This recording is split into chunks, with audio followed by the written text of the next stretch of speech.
Cool.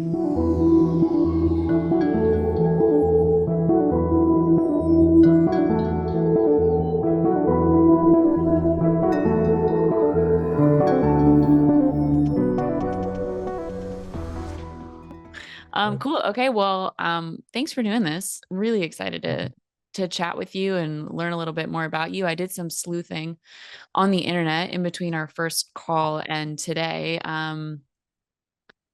Found some good stuff, but also want to know more. There's definitely a lot more to uncover. So I kind of want to structure this in three parts. I was thinking we could go through your background together, and then your college, your early career, the business that you ran, and then Devon today. So your work with maps, your interests, more life, the company that you run now, and just kind of your ethos in general, based on kind of that timeline.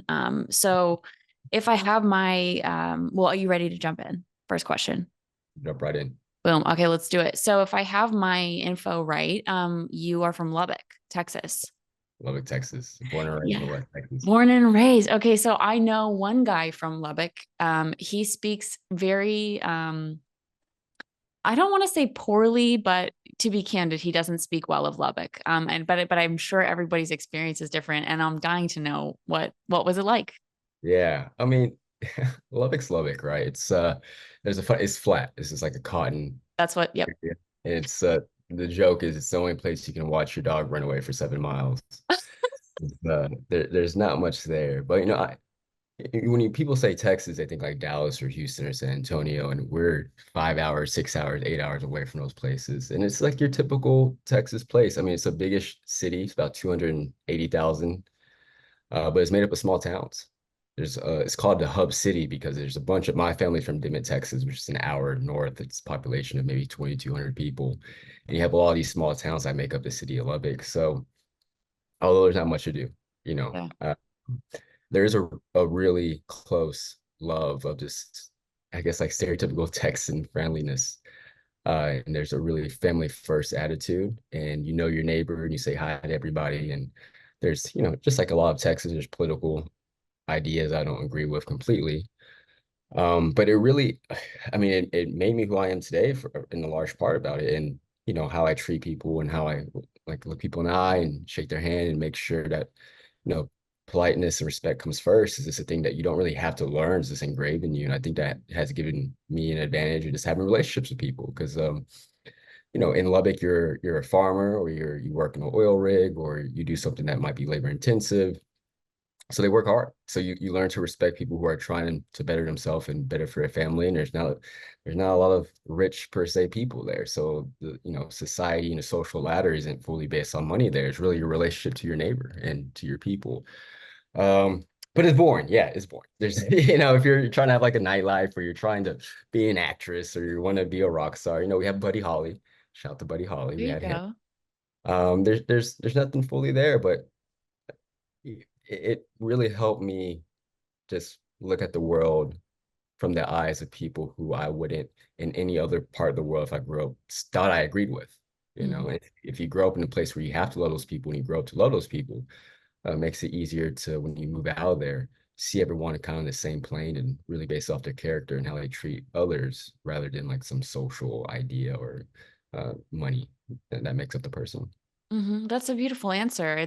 I love that you actually see the value in growing up in a place where social commodity is more valuable than financial commodity, and that you see that is a real asset to be able to look someone in the eye, to be respectful, to put another person's sense of comfort first.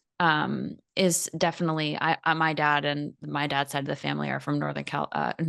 They're from North Carolina, so I have a lot of a sense of hospitality that definitely Northern California doesn't have. There's a different tone. I'm sure you feel that way in Brooklyn and San Francisco. There's a very different um, style of social interaction that, has pros and cons like everything else, but it's a beautiful thing to see and know the quote unquote common person or the layman personally. To grow up in that community gives you, I think, yeah, an expansive sense of the country that can get super skewed when we're reading about different states or different political skews, and they're given to us with a ton of bias depending on the news source.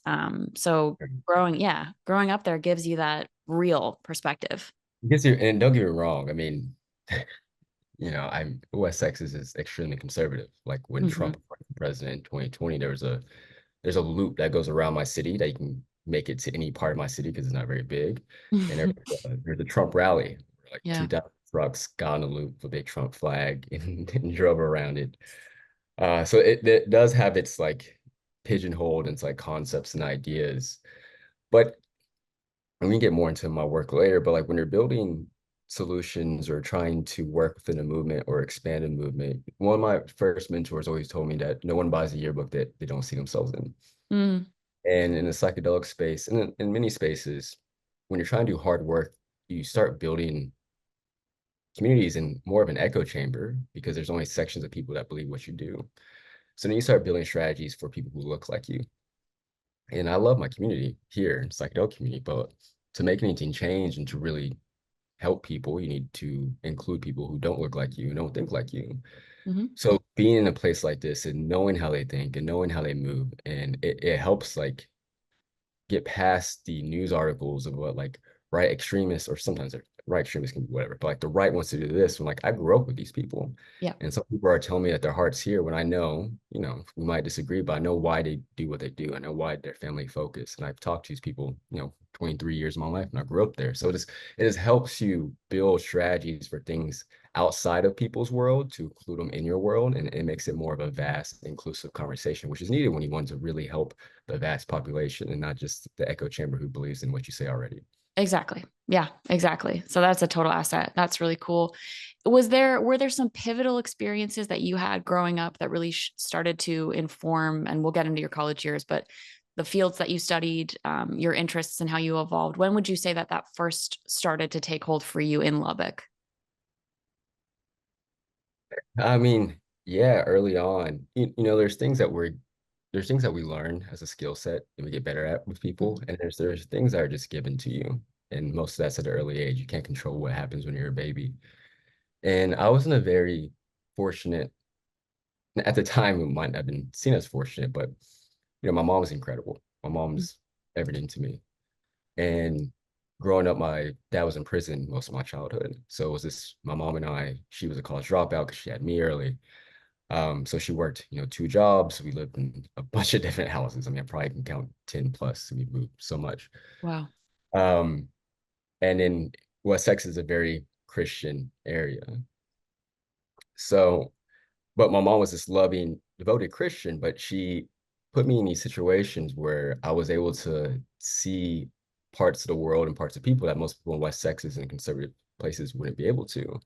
And one example is one of my mom's really good friends, who she loved to death and would always help out when she could, was his name now Renee, but his name at the time was Raymond. Hmm. And he was a gay, and then to be later on trans prostitute, and then pimp. So Hmm. Renee has an Amen. incredible story too that Yeah. you definitely ask her about. Um, so I remember being a little kid and my mom would have Raymond, at the time Raymond, over. And my mom never sat me down and was like, Raymond's a little different, this or that, or like, you know, he does this, we look down on that, but we treat him whatever because we have to because we're Christians. My mom treated Raymond just like she treated every other friend she loved. So I Mhm. never thought anything different of it. I never thought like we had to section people out, we had to do whatever.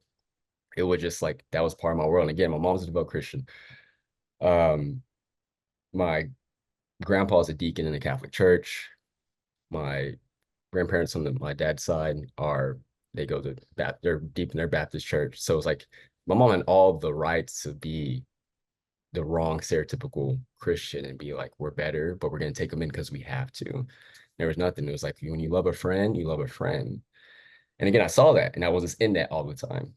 And then I, we grew up in people had it way people have it way more rough than me growing up as a kid. So like we grew up in this harder places ish because of money situations. Mhm. So my friends around me were in the same situations. Their parents were in prison and grew up in a rough area. So we related and we hung out all the time. But I was also like just nerd. So I was able to go to like really great school. I was like on the robotics team. Um, So my house, so like my house friends were in the same situation as me, but my school friends, like their dads were heart surgeons or like neurosurgeons or like whatever. So they had like these huge houses, and that's a culture, whatever. When you go to a house, like, oh my God, like y'all Right. have like a lot of things. But so my house was like this bridge of just all different people. And it wasn't me at 7, like, I'm gonna bring these people together.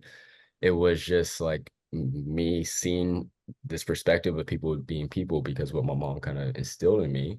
And it's inviting people over because I like them. And there was no other alternative motive there. And I was able to hang out. I had friends, I had trailer park friends who would bring me out when they would go like noodling. I'm listening to Kid Rock. Like I'm doing, and I have my friends in the skate parks and barbershops who would listen to Wu-Tang Clan and Cameron. Like, and then I have my country friends. We're going out and like we're on ATVs. I'm listening like George Strait. Like it was just this thing as Wow. a kid again that like I'm not proactively trying to be this bridge builder. It's just like I was just in this setting because I had a family or my mom specifically that just instilled this perspective in life of like being able to see people as people really early, and people accepted me because I felt like I was pretty open and I came from all these different backgrounds, and it was just easier for me to get in these audiences and around these people. So yeah, so like those instances really have driven the way that I approach work and approach my life. And one more example is Mhm.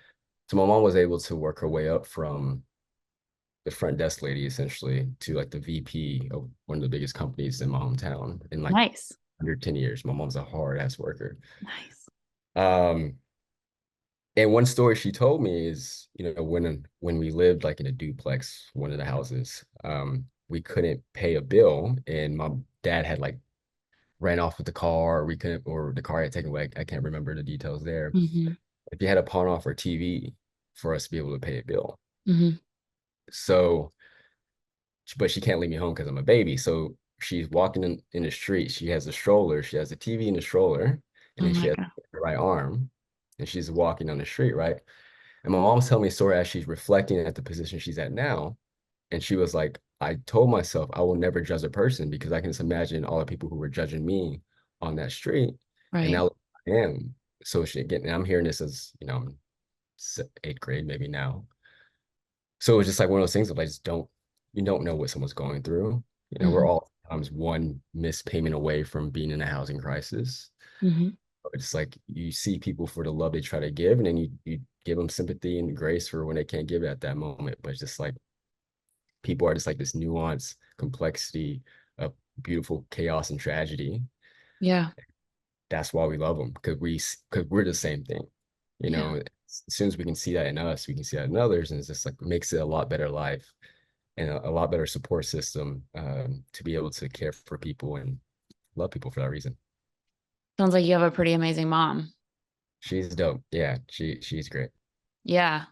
So this inclusivity, you were born into it. She always without, taught by doing, living this inclusive life and also allowing you to explore your universe and continue to expand your universe. Not only was she bringing anyone whom she loved into the home in an unbiased way and allowing you to meet and know and interact, but also letting you go out into the world and be on the robotics team and go into the really nice houses and also go out to the trailer park and go noodling, which I don't know what that is.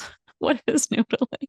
It's a form of fishing. Is it where you get the fish on your I'll say arm? yeah, YouTube it. I say YouTube it. I do Yeah. know what it is. I've seen it.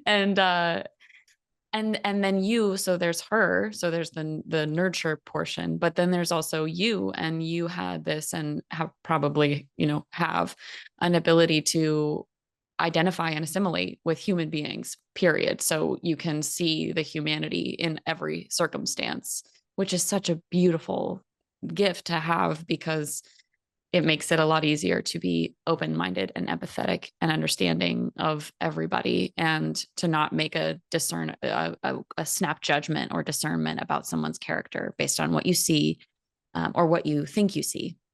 So Yeah. yeah.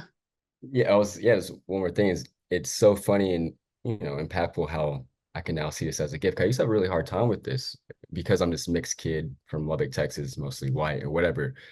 I always felt welcome everywhere, but I never felt like I belonged anywhere. So I Mm. always felt like I had a ticket to a movie I was never in. Oh, interesting. But because of that, I was okay with going to like to the country parties and going to like the hip hop because I felt like I was involved. I could be involved in to anywhere, anyone or any audience I wanted to go to. And until I got older, I saw it as oh, that's actually amazing because if I would have saw myself as a character in one type of movie, I might have not have wanted to go experience all these Types of other. movies. Yeah, Exactly. exactly. Yeah. And then you kind of, you go into the echo chamber and you assimilate. So it's like a blessing and a curse. I mean, we have very different backgrounds, but my parents moved me to like 9 different schools before I was 12. I had gone to Catholic, Christian, Montessori, Waldorf, public, private, homeschooling, every kind of school, and met every kind of person. And I felt like my identity changed every like 6 months or a year. And I was so young, so I didn't really have a set identity to begin with anyway.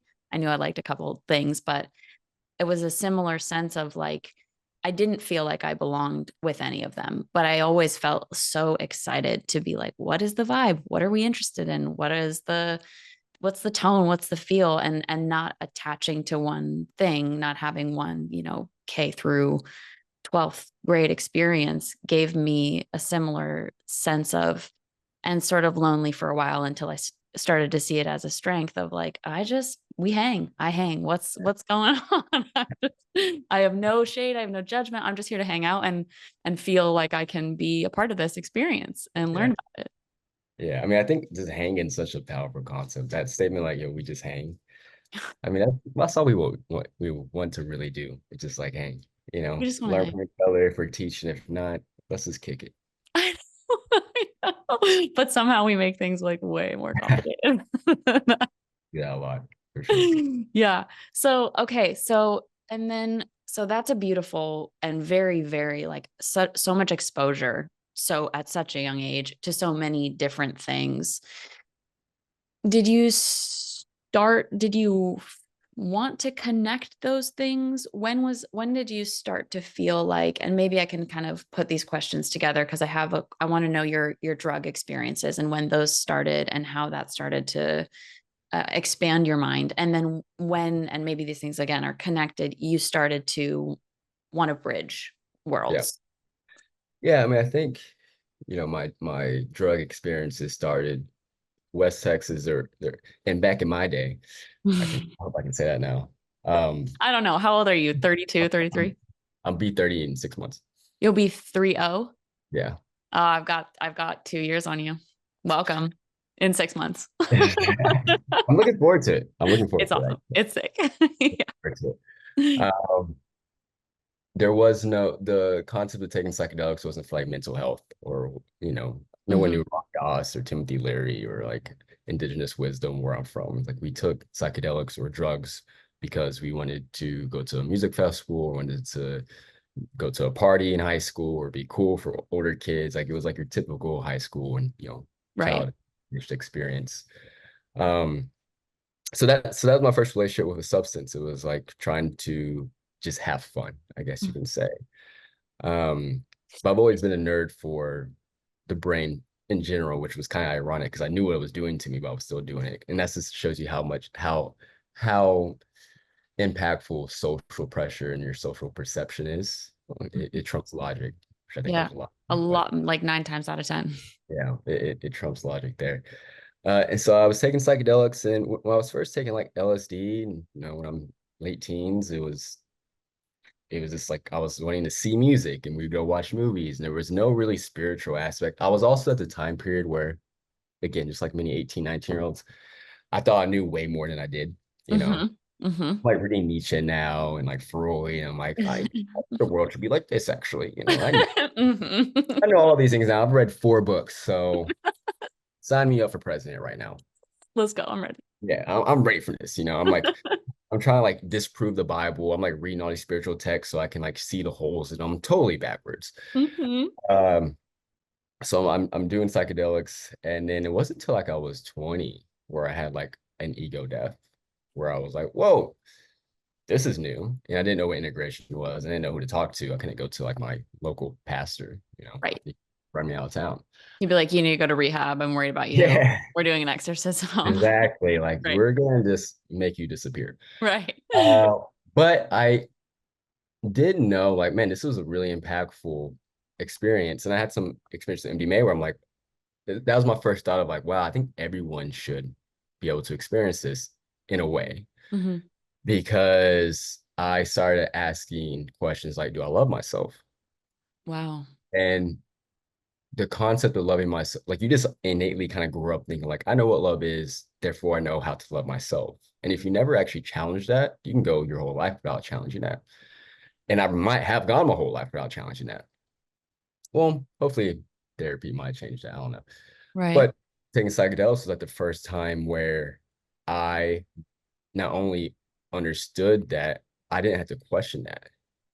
When you have a parent that you love or you have a child, that's like an unending love that they didn't have to deserve. Yeah.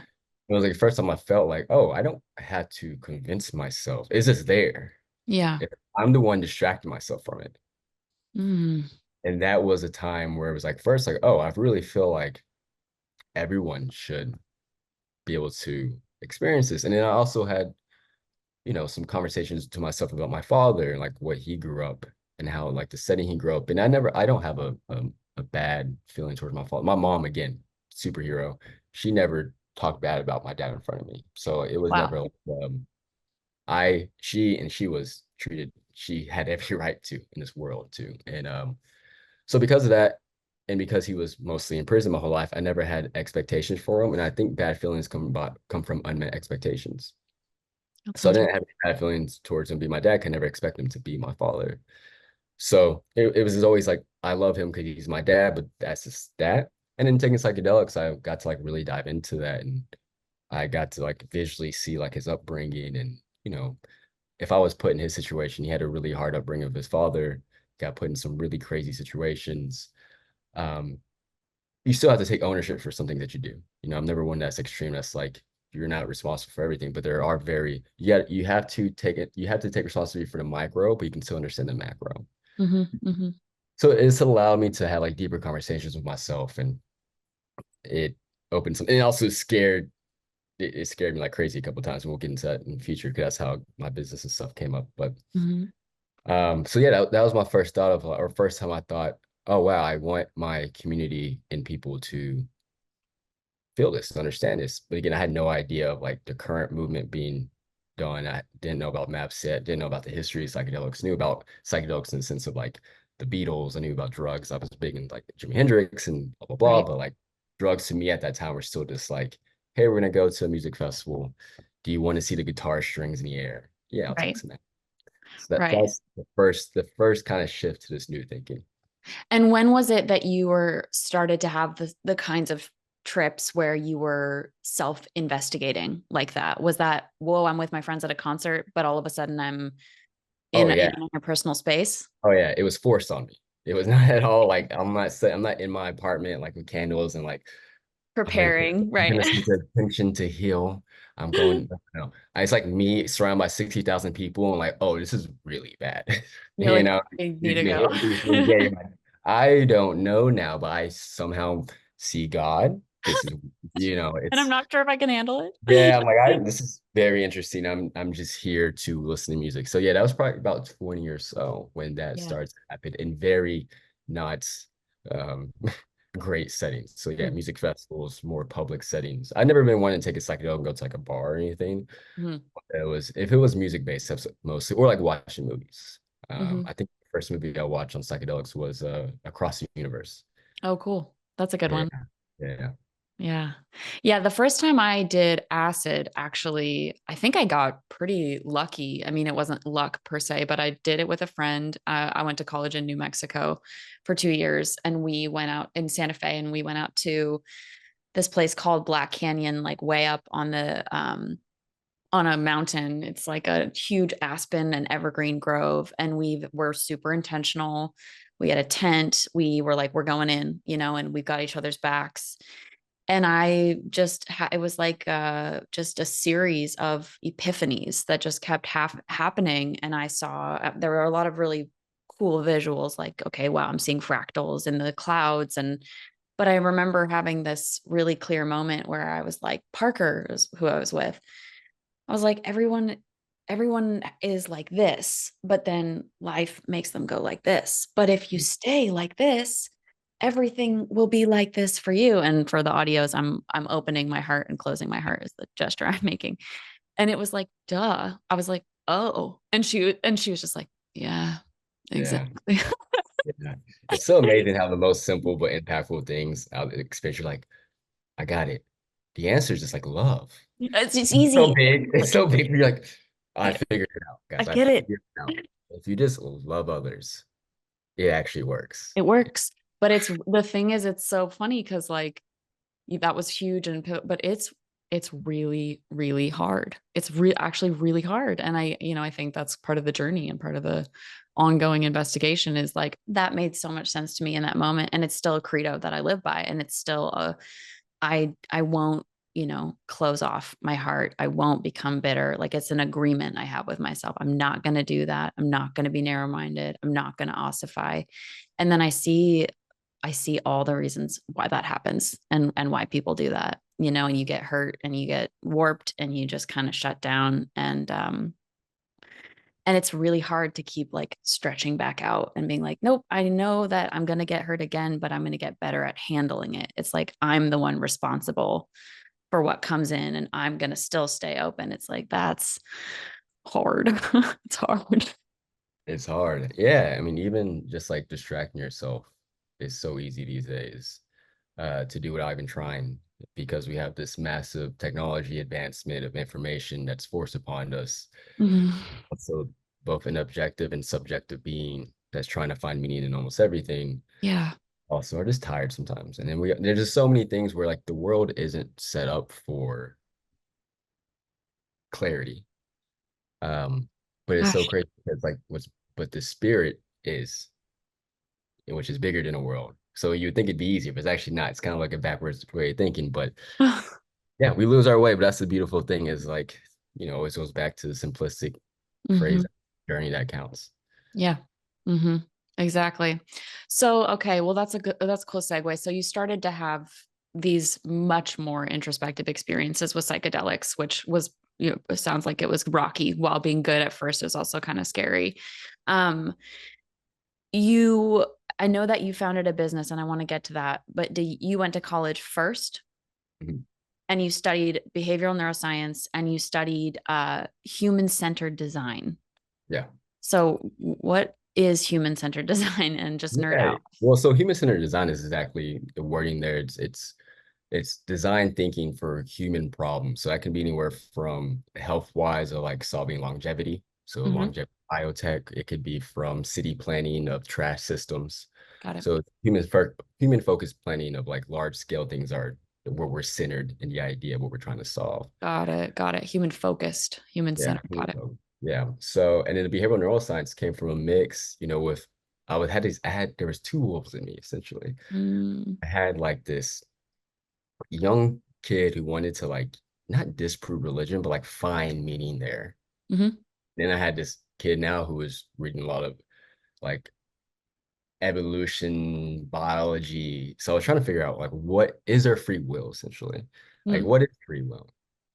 And I was looking up like professors like Robert Sapolsky and others, and he would teach things how, or he would show examples how people were getting acquitted for murder because they would find like a tumor in the amygdala or something, so they couldn't control or they couldn't level off their emotional um Impulses. yeah, their emotional impulses. So it was like such an interesting concept to me. It was like, all right, if there are people who literally can't, if free will is this objective thing, that means you should always have it.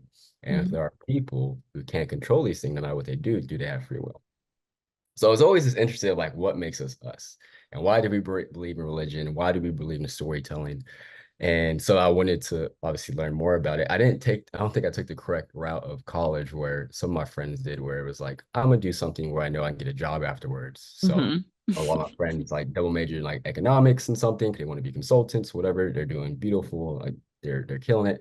I was like, I went to school for stuff I talk about, and it Yeah. probably wasn't the greatest plan. But I was like, this is interesting to me. I would take like city planning courses and stuff I knew I wasn't gonna do, but I was like, this sounds amazing. Hmm.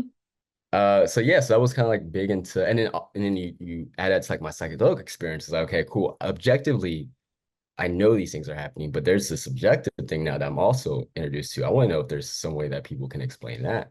And Hmm. right to me is such an interesting thing because it's like they say there's three things that we know that the more you know, you don't know, and that's space, the ocean, the brain.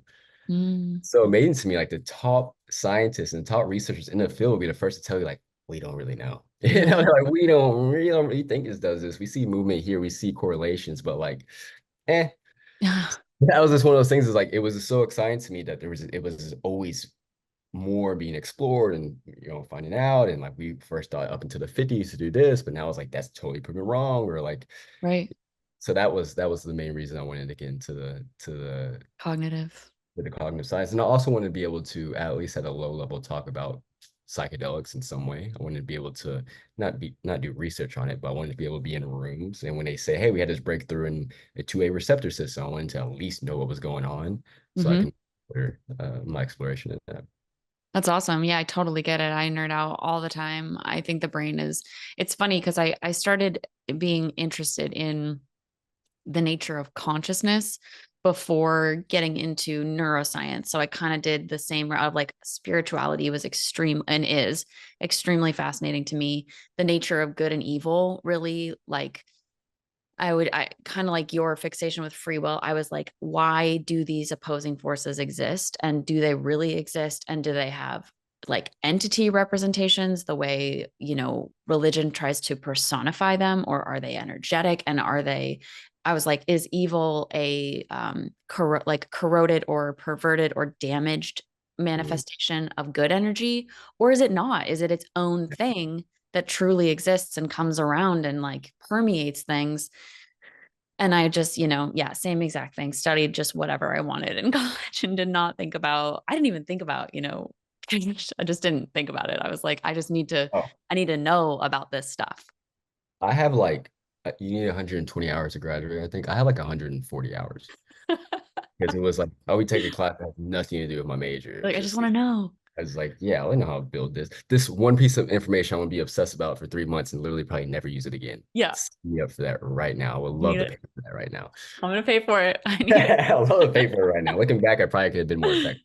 Yeah, right. Yeah, I feel the same. That's really cool. So, and you're thinking about psychedelics in the background. Did you have an experience in college that was pivotal for you with psychedelics? Oh, I mean, I had a ton of experiences with psychedelics in college. That's Hmm. probably what it Hmm. does. Yeah, so this would be a good place, I guess, transition to the startup because I started a Yeah. startup while in college. Okay. And what was it, your first year, your second year? Third. Third year. Cool. So your junior year in college, you started a startup. Yeah. That's Right. ambitious. Well, it's funny because I never grew up, again, as we were just talking about, I didn't go to school like, I'm gonna start a company. I look up to Steve Jobs or I look up to whatever. I just Did it. like doing stuff. So how the company started is so funny. I haven't told a ton of people this. Um, we were at a music festival. So I had a side gig. I would go and I would take photos of cars at car dealerships for their website. And Cool. they'd pay me like $10 a car. So I'd make like $800 a month. That's great beer money, Let's go. college, whatever it was, right? Right. So we're at a music festival and my friend loses his phone like the first day we're there. We're gonna be there for a week. So we're like, hey, you need to get a new phone or we will lose you. Yeah. So he goes, he's like, I need to find the cheapest phone possible. And that time was like they just so happened. So it used to be called a Galaxy S7. It was an Mhm. Android phone. It was the first phone that had the capability for virtual reality. Okay. So he's like, yeah, it's also the cheapest, and it comes with a headset. So we're like, great, cool.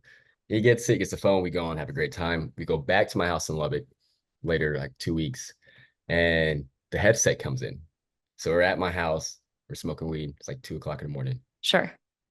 and we're all like playing in this headset, and we're like a bunch of different games. And then there's this Ferrari virtual reality game where Hmm. you can hop in the Ferrari and see whatever and have his headset on. I'm like, and then again, when I'm high and probably way overconfident. Also, 21 years old, so 20, I Yeah. don't know. So you're just delusional. You're just Yeah, you delusional. are. Yeah, yeah. So I'm in his headset and I'm thinking about the side gig I do. I was like, oh man, that'd be really great if you could buy a car like this. If you could just have virtual reality headset, go to a used car dealership from your house, see the interior, all that stuff, and then just buy Wow. it. Boom, light bulb. Stay there for like 2 days straight. Right. I'm like, oh, I've taken an accounting class. I can do this. Wrote a terrible business plan. Hmm. Terrible business plan. Took it to the bank. The bank in West Texas, they're used to farming loans. So it's like, or oil loans. So they're six-figure, seven-figure loans every single time. What we brought to them, they had no idea because there's no tech companies in Lubbock really. And they were like, we don't really know if y'all can do this. We showed them, we didn't even show them anything we built because we haven't built anything yet. We showed them the Ferrari VR. We're like, we're trying to do this like this. Oh my God. Oh And, my God. and like, They're how like, much this is amazing. we're doing? See this? We're gonna do this. I have no idea how we're gonna do it. Not assuming how we're gonna do it. But we convinced them to give us money. It was like $50,000. And Wow. we started there and did your typical the first 6 months was rough because we were just like college kids who like had a business but just liked to tell people we had a business. We had no customers. We first decision we made was the worst decision possible. We got this like nice office on Broadway. It's like we had friends over and stuff. We go there after the You're being bar and fancy. You're I was balling like, out with your I'm being way too 50K. fancy. Yes, all of the You're like, money's we're rich. We own a we're business. rich, yeah. We got this. And then we start getting broke. I'm like, oh, you need customers. You need Like, we need profit. run a business. This is new information to me, brand new information. I didn't know you had to make money. And, You're like, and the I'm bank wants their money back. yeah, I'm like, oh, this is interesting. We got paid. Oh, we got paid back. Oh, Interest. wow. So yeah, so when we kick it in a high gear and like for 14 months straight, we have like your typical no money, eating PB&J, sleeping in the office. And I was a young CEO. I didn't know what I was doing. Hmm. One big turning point though. I definitely got like an MBA, and people in my life had just made me grow up in such ways I cannot speak highly enough. Like I'm only who I am because of the people who have affected me, and I am forever, forever grateful of that. And one day I was still in this like kid mindset of like having this company because I'm 22 at the time, and my developer Clayton was 10 years older than me, and he's battled with severe depression for years. He's multiple attempts at his life. Like he's just Wow. it was just him. I love him to death. He was a brother to me. Yeah. And at the time, he was engaged. And I remember we're working late. I'm still kicking in the gear, but I'm still not fully committed. It's like 3 o'clock in the morning or so. And I'm working on the computer. He's working on the computer. He's living at the office, like this like loft, essentially. He has a bed by the computer. And I hadn't heard from him in like hours. He like went out into the roof. I thought he went to go smoke or something. He came back in and I hadn't heard from him in hours. And then like 3:30 a.m. comes up and I go to his room. It's like dark. His computer's off, and then I'm like, and I look at him. He's just like looks devastated. Hmm. And his fiance, he's like, my fiance just called and told me it's like either me or the company. 'Cause we weren't making any money, and like she was one in the family probably. Don't have insurance. Like we're broke. I can be broke because I'm 22 though, right? Like Yeah. I can live off whatever. This is someone who's now almost me thinking back. Would I let a 20-year-old run my company right now? It's crazy. Hmm. And I didn't even appreciate that because I was again delusional. Hmm. And he is just devastated. And the next sentence he was like, and I chose the company. And it was like that moment where I'm like, this guy chose my leadership over like his potential future of this person and kids and whatever. And that's when I knew I'm like, I need to pick it up. Like Yeah. I'm not gonna go out. I'm not gonna, if you're not talking about my company, if you're not walking about my company, if you're not, it's like I shut all things off. I was in that office 24/7. I, probably wasn't healthy what I was doing, but like it just really turned like I went from a company being a thing that Hmm. people are involved in is cool to like, oh no, these are my people. Yeah. That's my I'm gonna take, family. I'm gonna take care, and a byproduct that is you could have success, but like my Hmm. job is my people, and Hmm. totally like just change things and Wow. redone. worked and worked and worked. And yeah, we were broke for like 15 or 14 months or so. We had my really good friend Gary, he was our CMO. We had four people. Mhm. We had this giant whiteboard in our second office because we had a downsize, obviously. And it was this calendar of death. So we had how many days until we were absolutely done. Like when I tell you we were hustling, like I would have meetings at our office. One meeting, someone came and the power got shut down right when they walked in. And I was like, oh, they've been doing this all week. They're having like rolling power shortage, blah, blah. Let's just go somewhere else. Nope, we just didn't pay the bill. We just couldn't. We just didn't pay the bill. We're like us, the city, you know. God, I'm Yeah, so you know how the monopolies do whatever they want to us. Yeah. PG&E, man. So we had this death board where it was like absolutely 0 days where like we had no more grace periods from banks, no more grace periods from bills. It was like that is a That's day it. we got to wrap it up. And it's like 11 days away.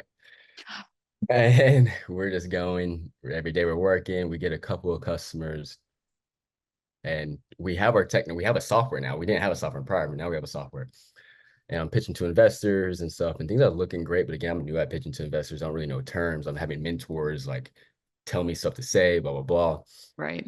And in day like 6, we get invited to um like an innovation. It's like West Texas is top 10 most innovative companies.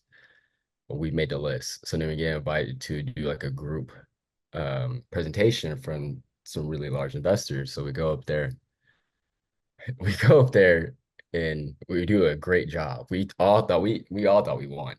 We Hmm. actually lost to a startup that very West Texas. We lost to a startup that's able to like get semen from horses better.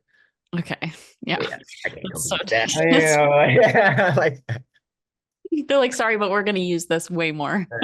but we did a job. They won the prize money, but we had investors now calling us because like, Yep. okay, I have something that's there. There's no nothing out there yet like it. Hmm. And then so, 5 days later, I'm going in to ask for like, 250,000. And then like 10 days later, we actually just get acquired. So we Whoa. went from like in a span of 2 weeks to like, oh, we're shutting everything down. It's like, oh, we have like some money now, and now we're in a 10,000 square foot office, and they're telling us to hire people. And it was just like this. It was Wow. just like crazy, crazy Wow. swing, which I feel like mostly like it's crazy till it's not, right? So it's yeah, that was a shift. That was a shift. So what we did is we built virtual reality merchandising, low level virtual reality, more 360 world where we made it for where car dealerships, photographers can go with an easy setup and shoot these worlds for these cars. So now any used car lot, you can sit from your home and look online 360, or if you want to put on a headset, you can go in and do 360. So it was, and there was like a VR boom at that time, and Hmm. right place, right time, and it Hmm. worked out for us there. And what year was that? When was this all happening? That was 2017, 17. 2018 was, so yeah. Wow. Wow. And you graduated during that time? No, I dropped out. You dropped out. Did you ever finish? Now I have Never 11 finished. hours left. You have 11 hours? Yeah. Okay. You gonna get those or you not sure? No, I I really want to get those just because I think like a really cool retirement plan. One of my mentors, he's dope. He has made his money doing all sorts of real estate, whatever. But when he was 60, he got his PhD in his language in Africa where only 137 people speak it. Ooh. So I think that's such an amazing. Oh. I would love to be able to go to grad school when I'm older and Yeah. like something that has nothing to do with like the money I want to make, or Hmm. it's like nerd out on a topic or multiple. But Hmm. I want to do that in grad school. So I do want to get my degree at some point. What's the Which language, the African language? I don't even remember. He told Yeah. me to say like I can't even pronounce that. You should, or I hope you do, because I have the same dream of going back to do a PhD at some point in something that's just not gonna, I mean, cool if it does make me some money, but I see college as, I think a lot of people or some people see college as like a means to a career. It sounds like you have the same concept that I do of college, which is just a like a pursuit of knowledge. It's just like a heavy nerd out zone where you get to just get into topics that are exciting for you. And I look at PhD programs all the time. I just like salivate over like the study of human consciousness or like neuron construction or like the esoteric research of, like anchorites and like mysticism. And I'm like, ooh, yes. And that's just gonna be when I'm older and have time to burn. And Exactly. If I had all the money in the world, I'd go to 6 different colleges just oh to my be able God. to hang out in those rooms for a year. And it's like, what y'all talking about? Like no pressure of the grades or trying to get a job afterwards. It's like, I just want to hear people who care about something speak for an hour about it. And it's so Yeah. dedicated. It's like bounce. The there's this frequency that I find in rooms of knowledge and rooms of enthusiasm about knowledge that is so magnetic for me. It's like it's has this like electric current where I'm like, like what are we talking about? I like it. Exactly. No, it's rough. I totally nerd out. So that's insane. That's like the whole time you were telling that story, I felt like I was watching Silicon Valley. Like that's a like a true startup narrative from like you're sleeping in your office and the lights are getting turned off to being acquired and hiring people. And that's 2017. You leave college, you're doing that. And how does that go for you? Because I know you're not doing that now. Yeah, I mean, it went pretty rough. Mhm. And also too, I like to always like combat the hustle mentality always. Like I'm sure knowing what I know now, I wouldn't have to pull 17-hour days. We were just young kids who didn't know how to work, Right. right? So it's like, Or when to stop. yeah, it took me 8 hours to probably learn what it takes me an hour now, where I know how to ask better questions or I know how to do profit loss statements. Like I just didn't know any of that. Like, 'cause Mm. here's the funny, while we were getting acquired, I had their company's lawyer on the phone with me, and I had my lawyer on the phone with me. So the Mhm. company lawyer would tell me something. I would say, "Let me talk to the team." I would ask my lawyer what the words meant. I You're was like, like, it, he said, "Hey, they're saying this. What should I say?" Okay. Oh, that's what that means. Yeah. Yeah, our team's okay with that. Yeah, we agree. I think 3.7%. That sounds, 1 second. 3.7% is like cool. I don't know what to do that. Yeah. It was total.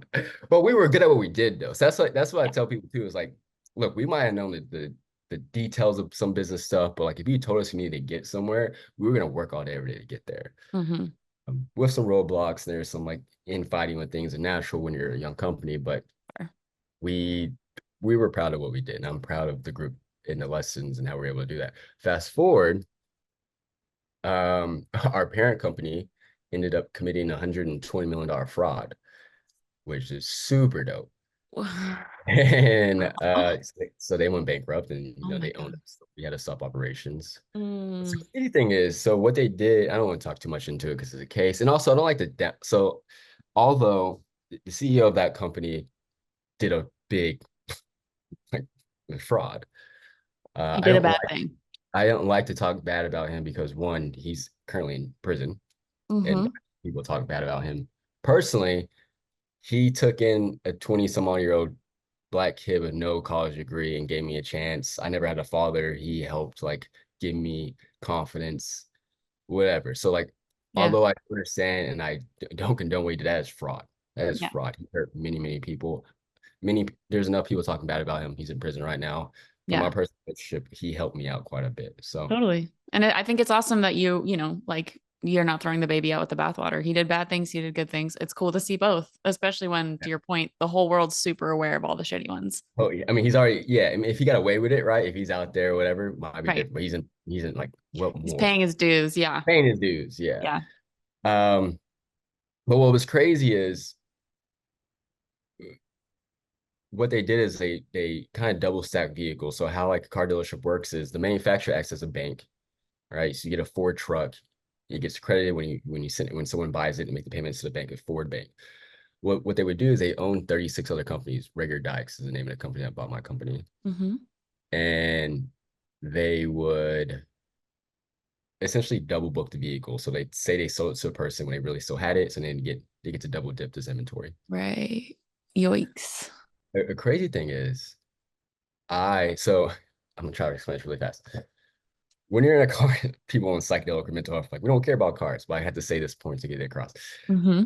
When you are in the car industry, for every day you don't sell, for every day a car's not online, it usually costs you about $7, or at least back then when I was there. So you're Okay. missing $7 for every day a car's not online. You want to get it up there at the most 7 days. Well, we were taking 21 days to get a car online. That adds up when you have thousands and thousands of cars. So you're missing out Hmm. on dollars. And we couldn't find the keys and we couldn't find these vehicles. So I spent months building this whole inventory tracking system where we would know exactly where that car is at, who's had it last, what's being done to it, who drove it. It's like brilliant system. I was so excited for. I was talking to the managers about it. They're like, save us millions of dollars. Like, this is gonna be great. Like, we could sell this also to other people for millions of dollars. I was pumped. I Mm-hmm. was pumped. And then so I'm getting ready to show Bart, and I'm like this little kid again because there is a part of me back then that really liked the approval, like an upper Yeah. manager, like a father figure type situation. So I was getting ready to show him, and I show him, and he immediately starts screaming at me. And he was like, "We didn't hire you to be a car police. We hired you for your software." And it's like going at me in front of everyone for like 4 minutes. And I was just like, dang, like, You're like, I don't I'm know. devastated, dude. I love you. I This makes thought no you were gonna be sense to me. proud of me. This Yeah. makes no sense to me because this is such like Such a good a idea. yeah. And then I talked to our CFO, and he was like, "Hey, like, don't take it too personal. Like, is this a car thing? Like, you just don't know about it yet." I'm like, "That makes sense. I don't know anything about car industry, so I guess this makes sense." Turns out, 6 months later, when all this happens, I would have caught them. Yeah, literally. You built a software that would have completely exposed them. So I was like, "Oh, He's that makes panicking. sense." He's like, I'm like, that makes it Jesus. actually felt better. 'Cause I'm like, okay, so there was, so it wasn't just me not thinking I had a great idea. It was a great idea.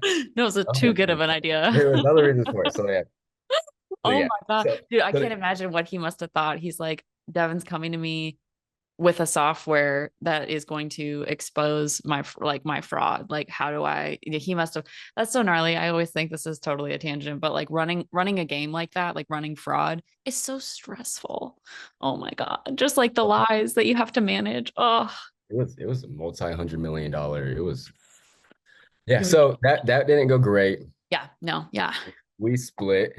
We had to, Mm-hmm. and so the last 5, 6 years of my life, 5 years, whatever, had been to start a company. That was my personality. That's who I was. That's who I knew myself as. Other people knew myself as. So I did whatever responsible, 24-year-old, 23-year-old would do. Is like sat in my backyard in Texas and took 4 grams of mushrooms. I'm like, I'm not leaving this place until I figure out who I am. Mm-hmm. While I'm tripping in my backyard, this word like bridge comes up of like, all right, what am I good at? I'm good at being around a large variety of people and getting to a center point where we can start from, not settling. Some people have this aspect of getting to a start point means you have to settle. That means you have to water down both opinions. Mm-hmm. How I like to see is like when you go hiking. When you go hiking, you get to the top. There's plenty of times you have to come back down to find a better route, but you're Mm-hmm. not stopping. You're going back to the top. So I feel like I'm really good at getting people to these points where we can readjust ourselves in a better way to find a pathway forward. Mm-hmm. I also love science, but I also grew up in the basketball courts and the barbershops and the skate parks. And I love music and I love fashion. I love culture and it has so much impact on me who I am. I'm like, how do I bring these together? Mm-hmm. All right, psychedelics I think is the answer because it's given me so much. And I know about Rick and maps at this time because like some pharmacology books, some other books. So I'm like, okay, I want to be the Michael Jordan of bridging psychedelics to my community, to others who are outside the research field. And I was like, okay, square one, you know, I know what I want to do. Now how? Because I don't there's no psychedelic community in Texas. So Right. later I put my house on the market and I was like, I need to move somewhere where they do drugs. They do drugs in Denver, Colorado.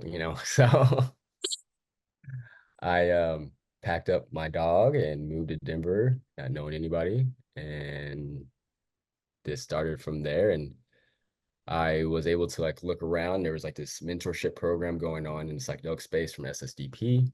Mm-hmm. Met someone named Wes. Wes has been incredible. He worked for MAPS PBC at the time, which is now Lycos.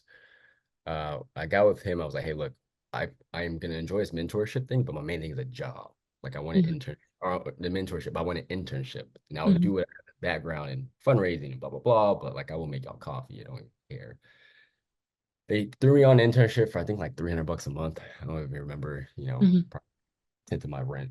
But at this point, did not care. I just wanted to like get involved and from there, that's what I was able to like really one of the things I asked, like, I'll do this, but can I be a fly on the wall for everything that you are doing so I can help?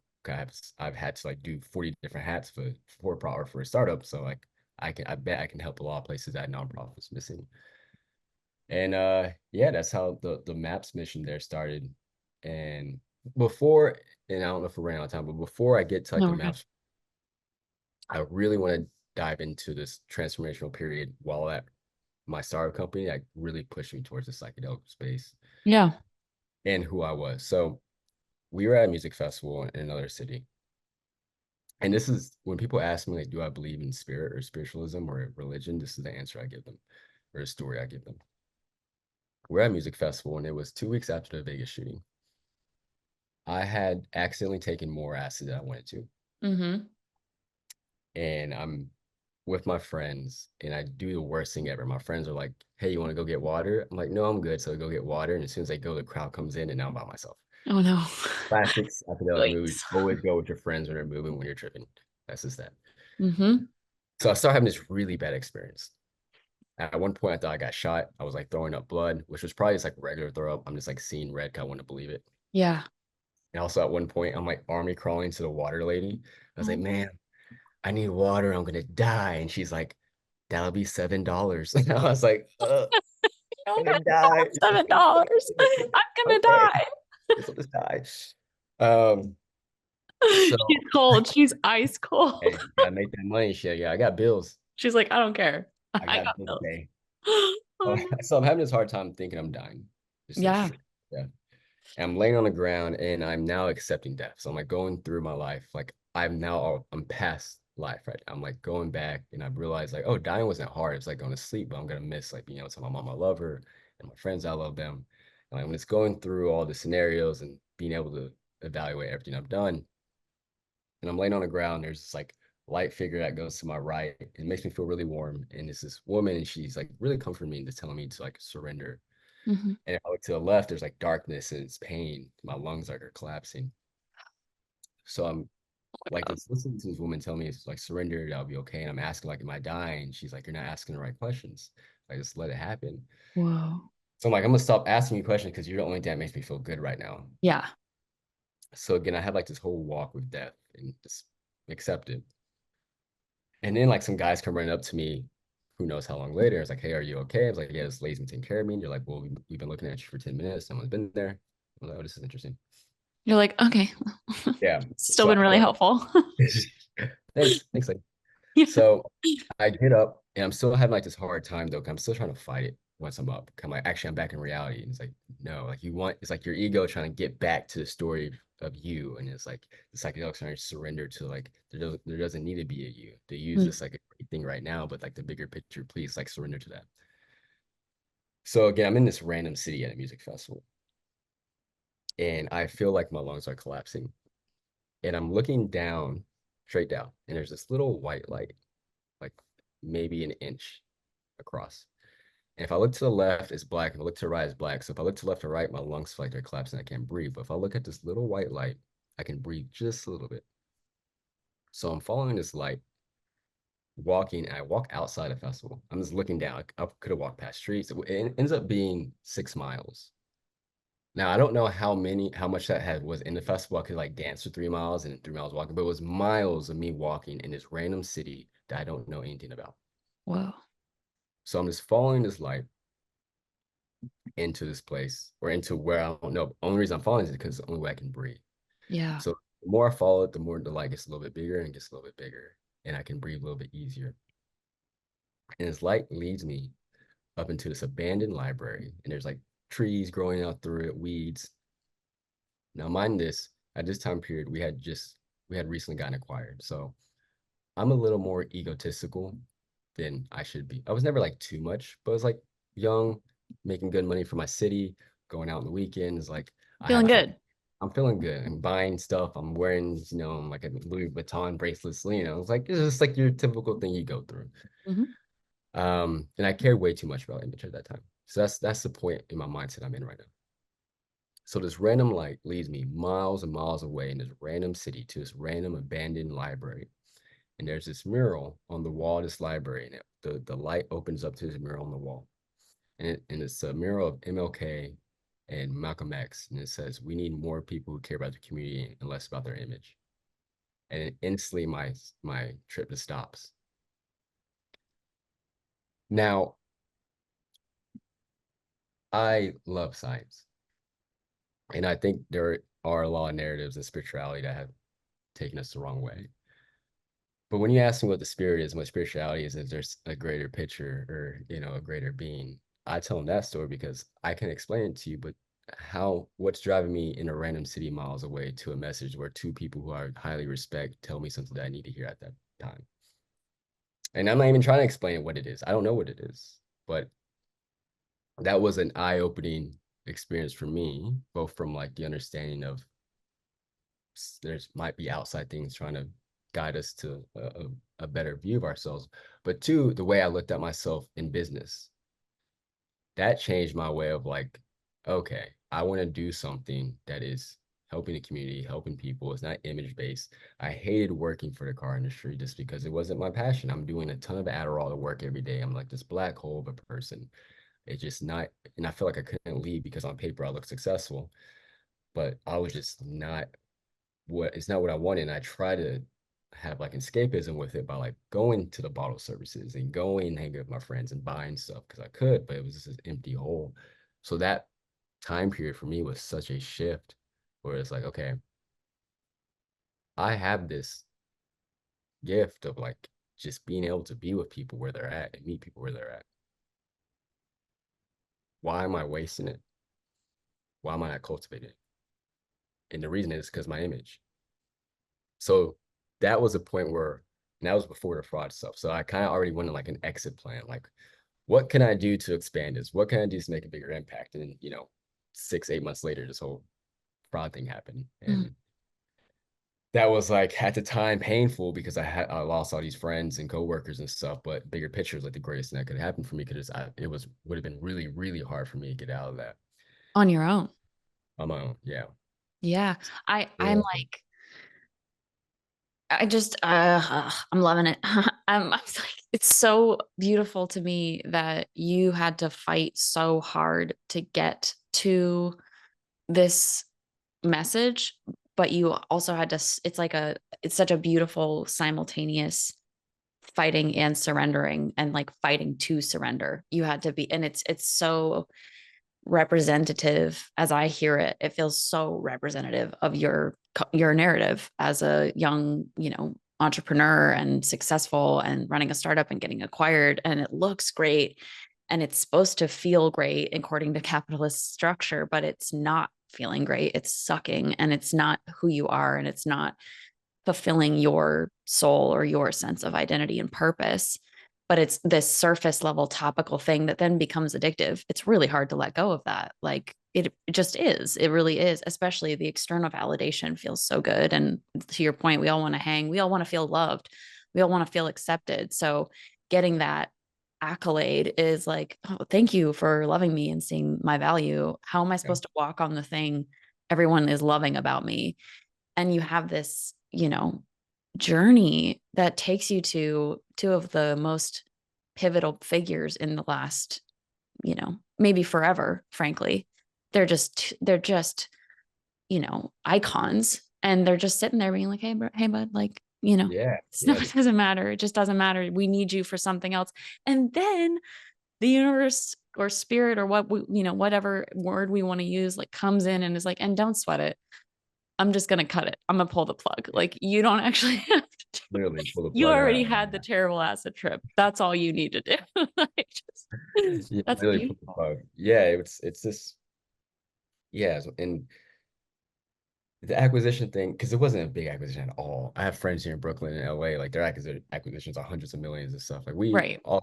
it was really great for us, made really great money.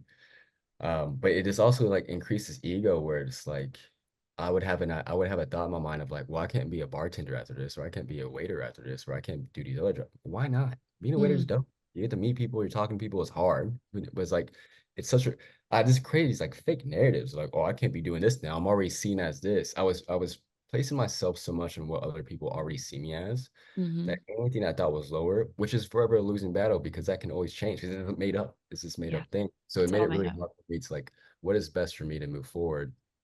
And then the map scene came, uh, which was just cool because it was like, one, I'm working for a nonprofit. So like that's just that. Like I don't have to Yeah. worry about the PC, whatever, like dog eat dog. I can feel good about doing something that's helping the community. Hmm. Two, Maps is filled with like this thought leaders who've been doing this for, I mean, Rick's been doing this for 30 or had Maps for 38 years, been doing psychedelics for way prior than that. So being able to learn from these people in, almost 4 years I've been here has been incredible. And two, I'm seeing where like people were somewhat intimidated to come up to the psychedelic space in general because they thought you would have to have like this long background and knowledge, or like your family participated in like indigenous wisdom or like culture or like rituals, or like you knew about all these books or Alex Huxley or Doors of Perception or whatever. And Hmm. then you have this like little Texan black kid. I'm like, hey y'all.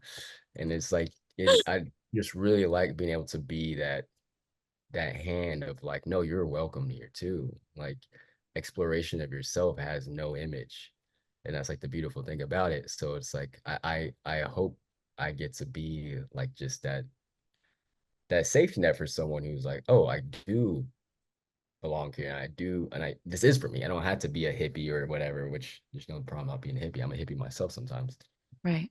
But But like you don't this, have to be one. you don't have to. And this space of healing looks different to many. And there's many pathways. There's medical pathways. There's healing on the dance floor. There's having a facilitator. There's your best friend. There's your Brooklyn apartment. Like there is no one way to explore yourself or try these tools, Hmm. uh, as long as you have a safe container and you're setting and you're trying with intention. Sometimes you don't know intention, so that's okay. But if you do know that you should set intention, Yeah. um, you have the right to explore this. So yeah, it's really been great. It's also cool. I always joke around to people when they ask me, can you explain Maps? And Maps is this very interesting organization where it can be in Nature magazine and GQ magazine in the same week.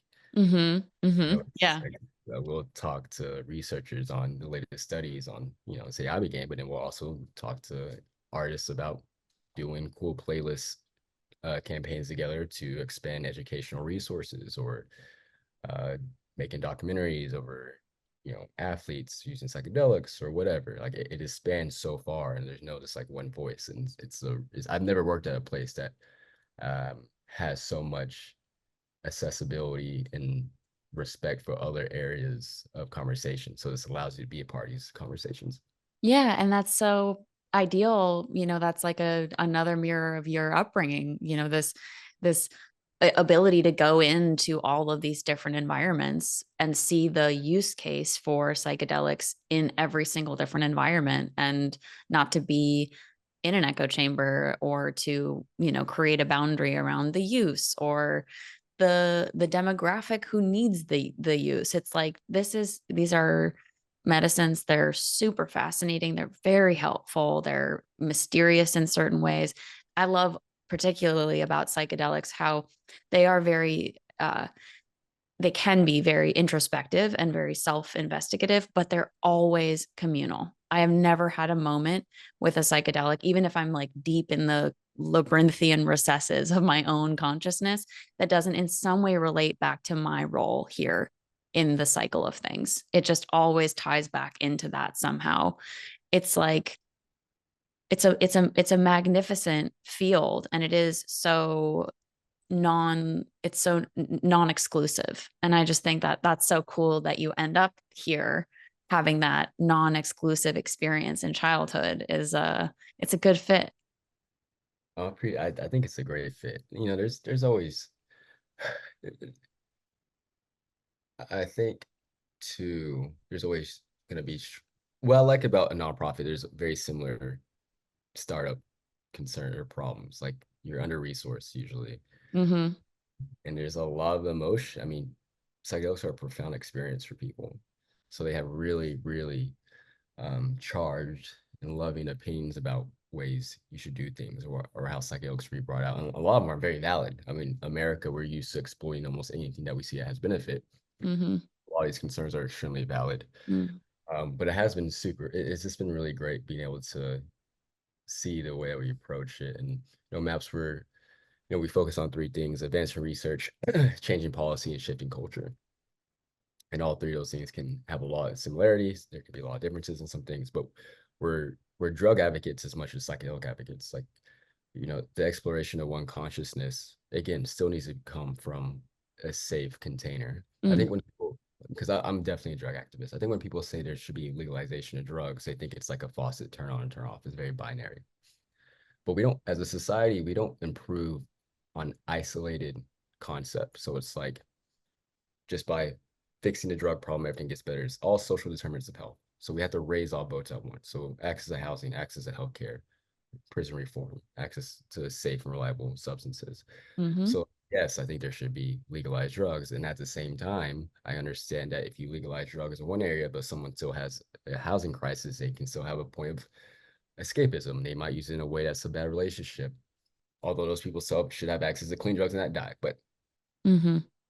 so yeah, it's great to work for an organization too that has so much insight on that and work towards with people, really try and meet people where they're at and learn from our mistakes. I mean, just like everyone else, we're not perfect, and um, there's times we have to pivot, but I think we have a really great community around us, and there's some all stars at Maps I just love dearly. It's really great to learn from. Yeah, yeah, I've always been delighted by my experiences with Maps. It's such a cool organization, and Rick is so cool, and he's been working for so long, and just the dedication and the commitment, the patience is so impressive. Thanks. All right. Well, before we wrap, I do want to ask you two more questions, and I think we have time for both. One is, and we've been touching on this, but who it is that you really want to share psychedelics with specifically. I mean, you are a builder of bridges for sure, and I feel sure that you're not like, I only want to share with this group and not these people. But you've talked about Lubbock. Is this something that you want to get out to a demographic who's not maybe actively seeking psychedelic medicine? Yeah, I would love to get the motivation to explore, to educate the promise of psychedelics in West Texas. Mm, Because I'm not trying to get anyone to take psychedelics. We're not evangelists, we're educators, right? So right. I would love to build communication in projects where they are inviting and they are motivating for my fellow West Texans and the similar social dynamics in the South, especially in also like my Black community where things like therapy itself is even hard to talk about. Mm-hmm. So this build pathways and ways to where they are inspired and have accessibility. And accessibility can be both from the way they get their information, but also from a legal system. I mean, when you have uh, the prison complex over your head, it's hard to want to go for any drug. To say, oh Yeah. no, you should take the psychedelic. I promise you, the government's cool Not going to about come for you on this one. it. Yeah. You're like, I don't Government know. in our communities. Yeah, so Yeah. there's a lot, and that's what I'm saying.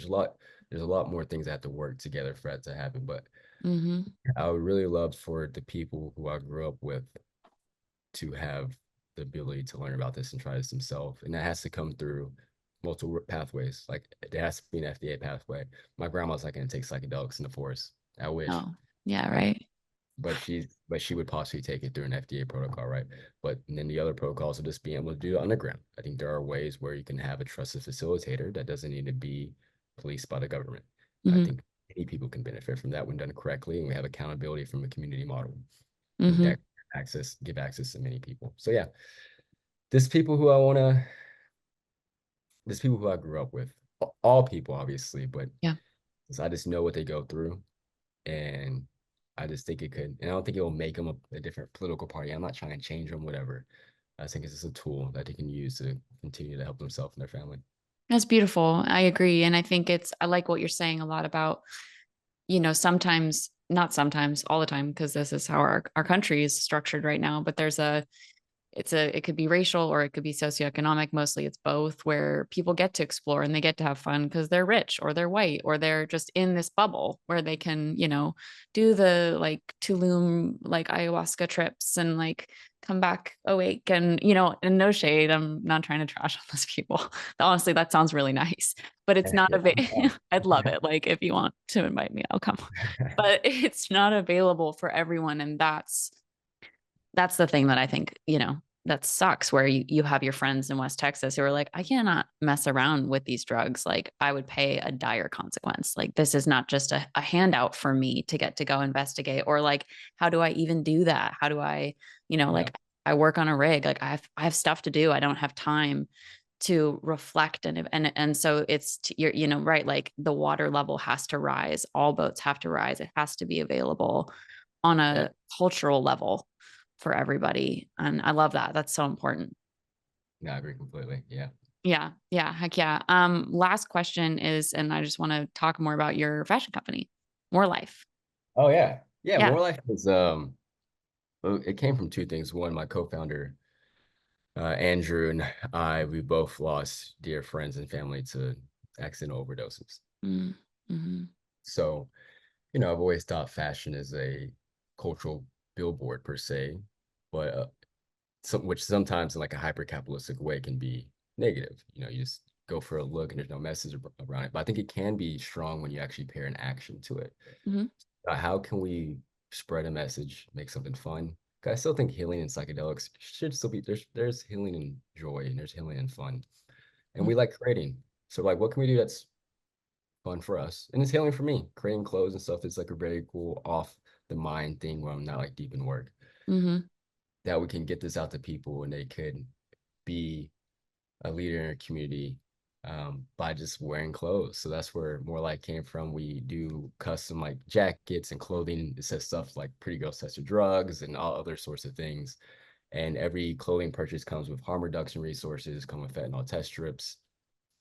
And this is another way to kind of open up the question or open up the conversation. It's super funny because we know we're kind of being loud in some audiences. Mm-hmm. So if I were to jack it out, they don't know that I'm a drug nerd. So they'll come to me and they'll ask something or say something smart, and then I'll Mm-hmm. come with actual, deep knowledge of it. And then we start Right. having a conversation, right? It's just like it's a great thing. So yeah, it's just a way to have fun and start a conversation and be expressive. A lot of my friends who are big into fashion are introverted. Mm-hmm. Fashion is what express themselves too. So we want to hit all means. In my life, I want to, if you're in science, you're in music, if you're in fashion, whatever, I want to have a conversation and a pathway for us to work together and build something that can help our community that's both fun and impactful. And Mm-hmm.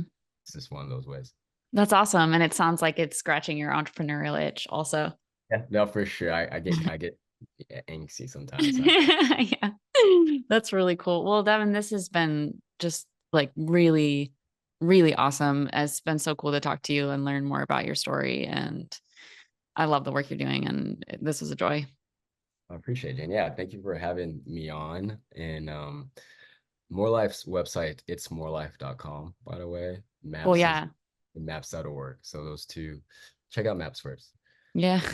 Yeah, I really appreciate being on here. The conversation was great, and I am down to do this anytime. I hope we find some project together in the future. I think so. Yeah. Future collaboration, no doubt. Thanks so much again for tuning in. Hopefully, there was something in that episode that inspired you that you can take with you throughout the week. Please be sure to like this episode, subscribe to our YouTube channel, and share this with a friend or family member. They might find it useful also. If you want to learn more about us, you can do so at otherwisewithjaneharvey.com and be sure to sign up for our newsletter, Music by Dash Positive. And if you want this episode in audio form, you can listen to it wherever you get your podcasts. Thanks so much, and we'll see you next time.